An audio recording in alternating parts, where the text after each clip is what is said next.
Welcome to great home makers. இன்னைக்கு ரொம்ப ஒரு ஃப்ளேவர்ஃபுல்லான அரைச்சி விட்ட சின்ன வெங்காய சாம்பார் தான் பார்க்க போகிறோம். தனியா 2 டேபிள் ஸ்பூன், கடலைப்பருப்பு ஒரு 1.5 டேபிள் ஸ்பூன், பெருங்காயம், வெந்தயம் ஒரு 1/4 டீஸ்பூன், ஒரு 8 ரெட் சில்லிஸ், கருவேப்பிலை கொஞ்சம், 1 டேபிள் ஸ்பூன் தேங்காய். ஆறினவுடனே மிக்ஸி ஜாரில் தண்ணி விட்டு நல்லா பேஸ்ட்டாக அரைச்சிட்டு போகிறோம். குறிச்ச சின்ன வெங்காயம் ஒரு 300 கிராம் இருக்கும். அளவு புளியை கரைச்சி எடுத்து வச்சுருக்கேன்.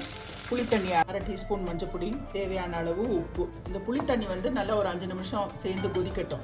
2.5 கரண்டி துவரம்பருப்பு வேக வச்சு எடுத்து வச்சிருக்கேன். அடுத்த மசாலா நல்லா அரைச்சாச்சு. மசாலாவை கொதிக்கிற சாம்பார்ல ஆட் பண்ணி துவரம்பருப்பையும் சேர்த்துடலாம். கருவேப்பிலை ஆட் பண்ணிக்கலாம்.